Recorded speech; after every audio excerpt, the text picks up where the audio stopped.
EPZ, SEZs, their benefits, also the bird's eye view on the VSEZ and the aspects of EOU versus SEZ. I request Shri Kshitij Jain, IRS, Assistant Commissioner of Customs, Visakhapatnam, to address the audience.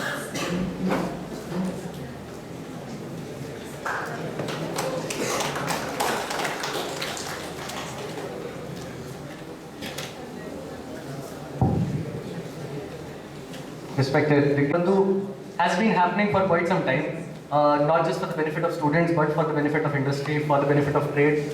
And it is really heartening to see the passion with which of export promotion. And it's good to have him on the other side so that many of the issues which were dwindling between customs and DGFT for so long, we were able to solve over telephonic conversation itself. So thanks Poonam for having me here. I'll divide my session in two halves. First half I'll talk about customs, some of the procedures. I'll not get much into the technicalities, but I'll talk about what exactly customs do in the whole process flowchart of export promotion. I'll give you some idea about Vizag Customs, the role we play, and in the second half I'll make it a more general discussion. I'll talk about areas where you as young intelligent students can pitch in and contribute towards export promotion or any such related activity. So, customs role in export promotion. Historically, if you see, customs was, or for example, for that matter, any taxation department was not really seen as a promoter of exports or trade. We were seen more as regulators, people who would come and just tax you till you die and status. All right, and since then we have been consciously working. I'm not sure how successful we are or we have been, but we have been consciously working to change our own perception of being as just tax regulators and tax collectors to actually being trade facilitators. And then customs started becoming one of the key players in export promotion. Now, why does government want to increase exports? What is the entire logic of having more exports? Foreign exchange. Okay. Foreign exchange, right? So you would have heard the concept of trade deficit, right? So, and you would all know that for years together we have had negative trade deficit. We have had positive trade deficit, sorry, which means that our outflow of foreign exchange was much more than the inflow. Right? And slowly our forex reserves were actually coming down. And therefore, the need of export promotion came in. In fact, when the economic crisis hit the world market, that time India could still breathe a sigh of relief because we had ample of forex reserves. There was a time in 1990s where we did not have forex reserves to sustain even 3 weeks. Right? So from there to now, where we have forex reserves almost close to $300 billion, I think we have come a long way. And one of the key reasons why that has happened is because we have shifted our focus from just importing technologies and materials from outside to actually becoming centers of manufacturing and centers of making products that can be exported. So, and then came these DGFT, if you have seen, Director General of Foreign Trade, this has become especially relevant in recent times. Trinath sir talked about SEZs.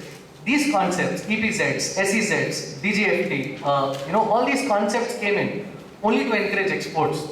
Right? DGFT came in just to formulate policies at a national level which will actually increase foreign trade. And DGFT does a wonderful job. They make policies which are in unison with the World Trade Organization's directives. So we can be rest assured that most of our policies are in line with the international policies. And that is where DGFT comes in. And once those policies are made, there has to be an organization which implements those policies at the ground level. And there, customs pitch in. Right? So DGFT would probably make a policy saying that let's encourage export of these items, or let's have duty-free imports of certain items which are used in the manufacture of products that will be subsequently exported. Right? So they will come with paperwork and they'll come with a policy. That policy is then given to Ministry of Finance, which comes down to customs, or central excise or service tax. And then we finally implement that policy and we ensure or try to ensure that at the ground level also, what has been said and written and committed in paper sees the reality. Alright? So that is the entire role of customs. I'll talk about few areas where we have tried to give a fillip to exports. There's this entire concept of licenses, export promotion licenses. Dr. Poonam will be able to throw much light on it when he talks about foreign trade policy. But the idea is that a lot of these exporters, they do not really procure inputs domestically, right? They procure inputs from outside India. So they have these imported goods, they import those goods, manufacture the items over here and then export it. And we want to encourage export. And because we want to encourage export, government came with a policy that if you are importing things or goods which will be subsequently used to make export products, then you can import it without customs duty. Alright, so a normal import would probably end up paying customs duty. There are multiple categories of customs duty. There is basic customs duty, CVT and all those things. But all in all, he would end up paying around 20-25% of duty. Right? But here are these people who are allowed duty-free imports, primarily with an obligation to export their final product. And these licenses are categorized into two types of categories. Alright, there is this one license where these are advanced licenses, where you have not exported anything till now, but you are making a commitment to the government that if you allow me to import, say, X quantity of certain materials, duty-free, I will be able to export Y quantity of certain material eventually, using these items. You have not exported anything till now, but government goes by your commitment and gives you a license. DGFT is the authority which gives you the license. And they give you the license saying that under this license, you will be able to import 100 crores of goods, and they list the goods also. And with these goods, you should be able to make these goods and export 200 crores of these goods.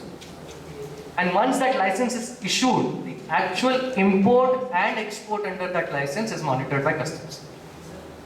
So that's where customs come in. But these licenses come with an obligation. You would appreciate that you have made a commitment to the government. And for 2 years or for 1 year, government has actually allowed you duty-free import. So tomorrow, if you do not meet the export obligation, then actually you have in a way resulted in loss of revenue to the government. You agree to that? Right? So that is where customs come in, that if at all you have not been able to meet your export obligation, then customs would come in and say that this is the duty that was foregone and this is the duty that you have to pay since you did not meet your obligation. This is one kind of license. These are advanced authorization licenses. Then there is another kind of licenses. Chapter 3 of the foreign trade policy, I'll again not bore you with minute details, but you should just know that there is one chapter 3 of the foreign trade policy under which certain scripts are issued. What are these scripts? These scripts are post-export scripts. In this case, you have already exported certain things. So you would go to DGFT, say that I have already exported 10 crores of goods. Against 10 crores of good, please give me a credit scrip of some XYZ rupees. They have a formula, they will calculate and give you the scrip. Scrip is nothing but a simple blank paper which you can use to pay your duty. So for example, if DGFT gives you a scrip of 100 rupees, then you can continue utilizing it to pay 100 rupees of customs duty. You really don't have to pay in cash. You really don't have to deposit any money with the government. Only thing is, if you import certain items which has a customs duty of 100 rupees, you will just show the scrip to customs and customs will let you walk out with that item without collecting duty. So this is post-exportation.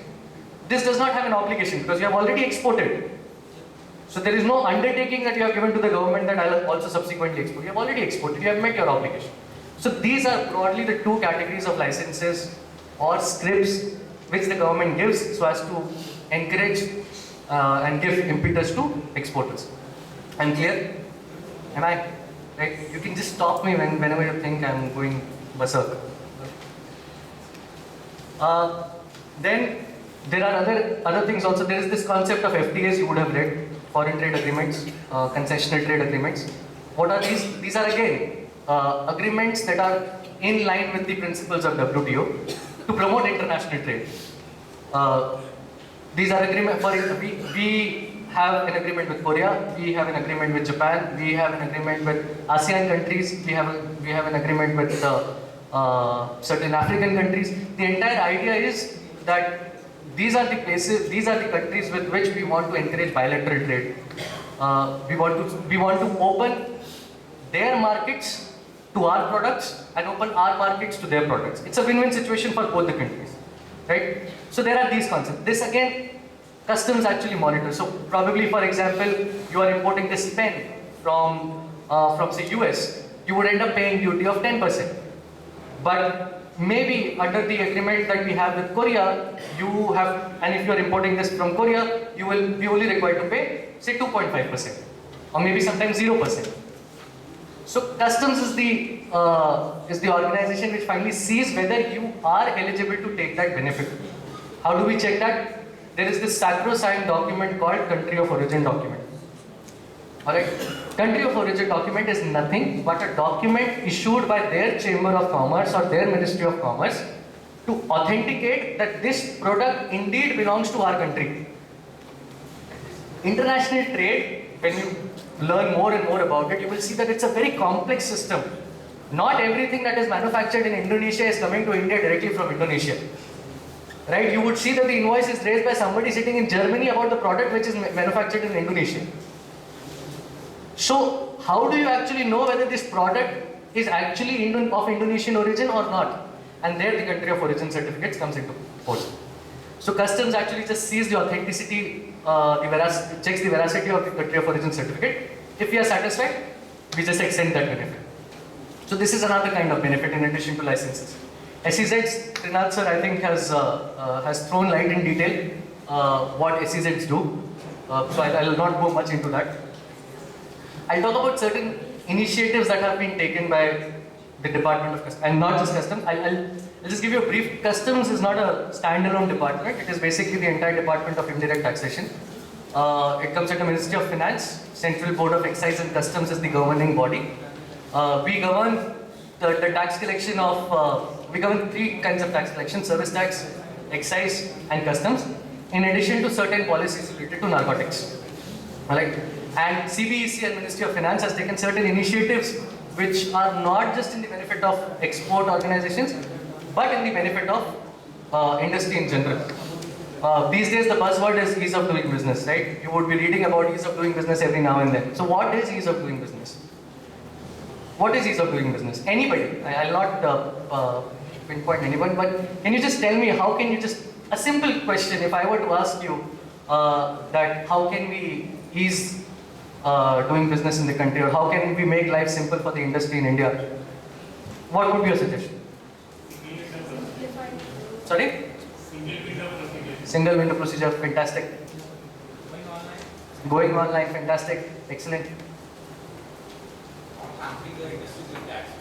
Sorry? Not hampering our industries with taxation. Non-hampering? Do you mean that we should not collect tax? Non-intrusively collect tax, right? We should not be, we should not become intrusive, right? We should not just go and stand in the factory and say that give us tax, otherwise we'll not move out, right? Anything else?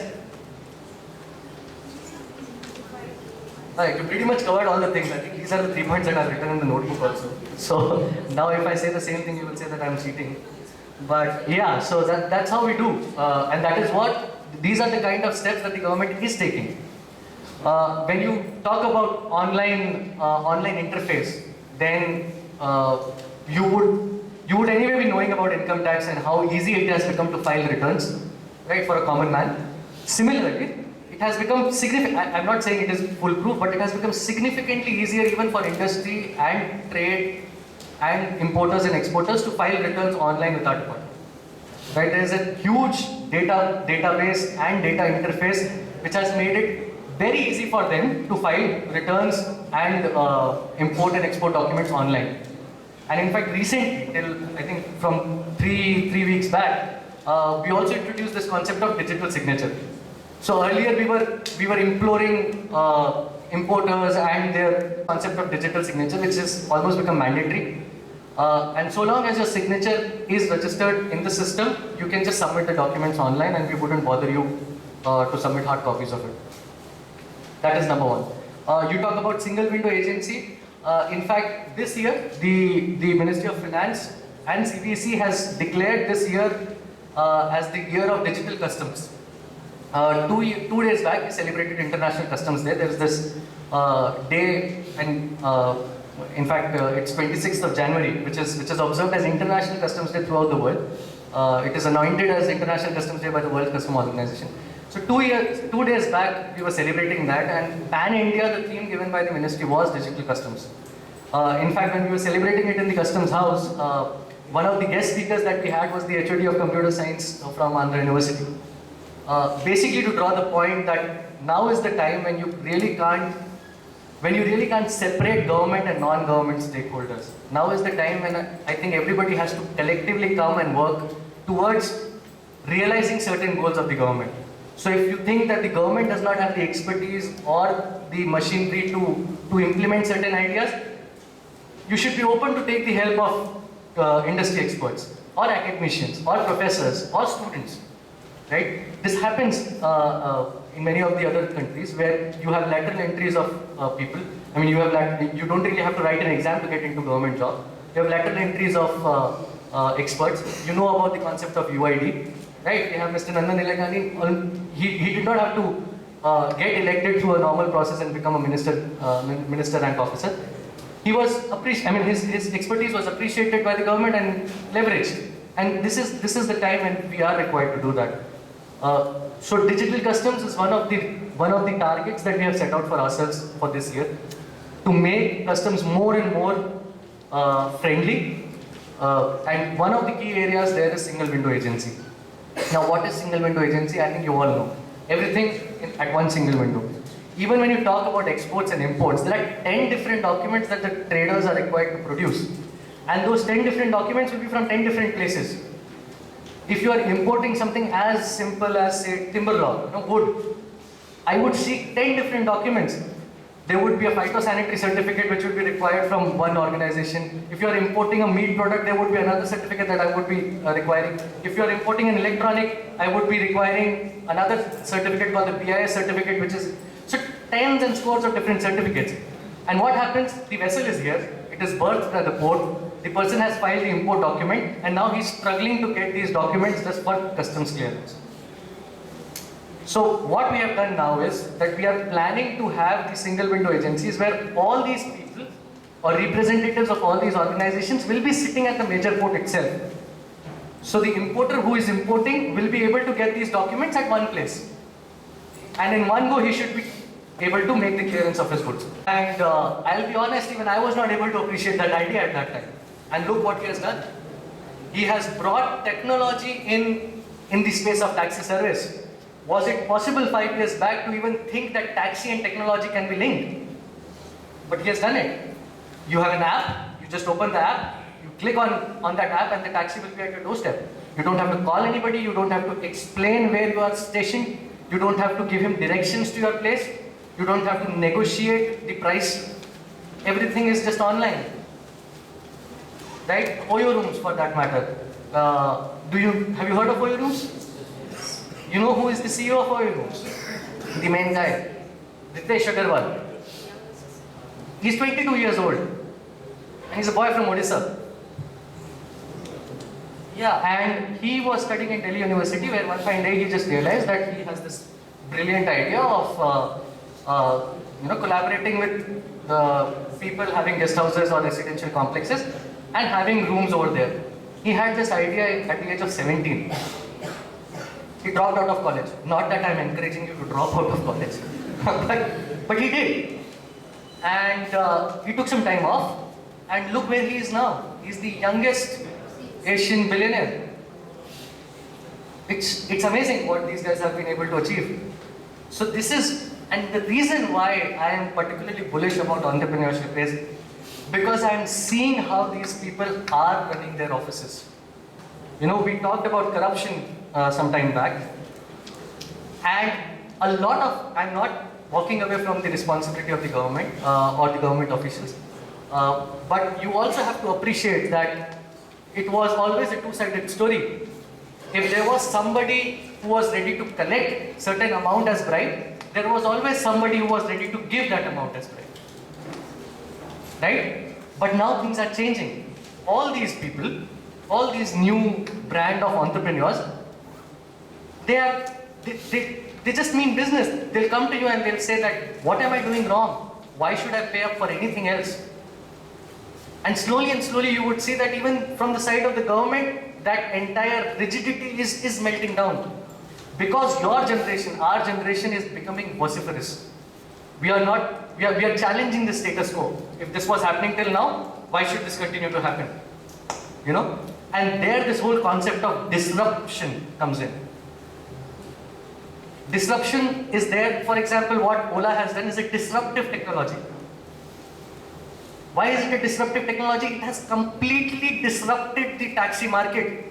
There was a Meru, there was an Easy Cabs which were looting you. And now you don't even see them.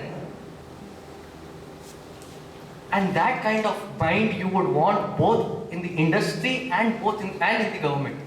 Some of you may join the industry, some of you may become entrepreneurs, some of you should also come on the side of the government, because you need these kind of disruptions everywhere. You need people to challenge status quo everywhere, and only then we will be able to move forward. Otherwise, whatever changes we bring in will only be incremental. We will go from point A to A prime, that's it, but not from A to Z. So that is where I would implore you to pitch in. Think about these things consciously. Not all of you have to become, have to have your own startups. Not all of you have to become entrepreneurs. Not all of you have to become civil servants either. But whatever you do, think consciously. Don't just think that it is the responsibility of the government, or it is the responsibility of my MD, it is the responsibility of the business head. Each one of you now has a role to play in making certain ambitions realities. Alright, so do pitch in, give your thoughts, be vociferous, challenge the status quo, and if we keep doing that, then I think there are better days ahead. Alright, thank you.